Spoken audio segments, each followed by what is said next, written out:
British राज के विरुद्ध 10 जुलाई 1806 को वेल्लोर क्रांति शुरू हुई। ये ईस्ट इंडिया कंपनी के विरुद्ध भारतीय सिपाहियों का बड़े पैमाने पर विद्रोह का पहला उदाहरण था। 4 मई 1799 को श्रीरंगपट्टनम की घेराबंदी के दौरान टीपू सुल्तान के मारे जाने के बाद ब्रिटिश सैनिकों ने मैसूर राज्य पर कब्जा कर लिया था। अंग्रेजों ने मैसूर को उसके पूर्व शासकों वडियारों को सौंप दिया और टीपू के बच्चों और उनके परिवारों को वेल्लोर निर्वासित कर दिया गया। हालांकि ये रणनीति शीघ्र ही उनकी परेशानी का कारण बन गई।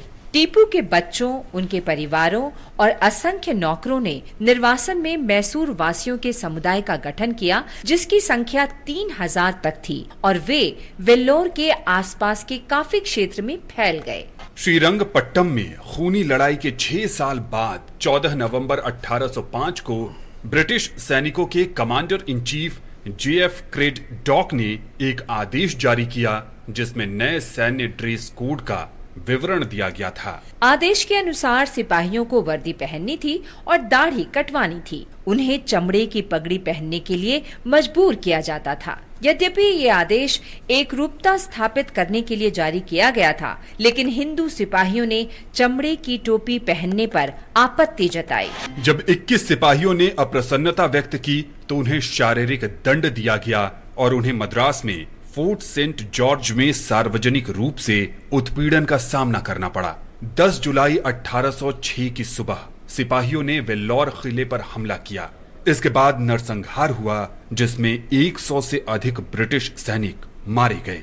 अंग्रेजों के झंडे को सिपाहियों ने उतारा और टीपू का झंडा फहरा दिया। जब आरकोट से ब्रिटिश घुड़सवार रेजिमेंट किले तक पहुंची तो पता चला कि वो तो पहले से ही किला कार्यकर्ताओं के कब्जे में था, लेकिन जल्द ही उनमें से अधिकांश को ब्रिटिश सेना ने मार गिराया और विद्रोह को कुचल दिया। हालांकि वेल्लोर विद्रोह अक्सर 1857 की घटनाओं से ओझल हो जाता है, लेकिन इसके प्रभाव ब्रिटेन में भी महसूस किए गए थे। हम स्वतंत्रता सेनानी रहमान खान को भी याद कर रहे हैं। महाराष्ट्र में सतारा के निवासी खान पहले ईस्ट इंडिया कंपनी की सेना में थे, लेकिन 1857 में विदेशी शासन से स्वतंत्रता संघर्ष में शामिल होने के लिए नौकरी छोड़ दी। उन्होंने सतारा में कई अवसरों पर अंग्रेजों से लड़ाई लड़ी। बाद में कंपनी के सैनिकों ने उन्हें पकड़ लिया।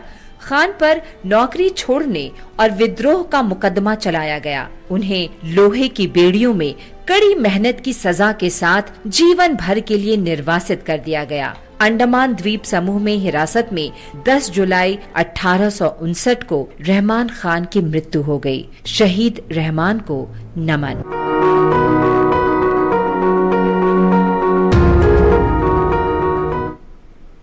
तो इस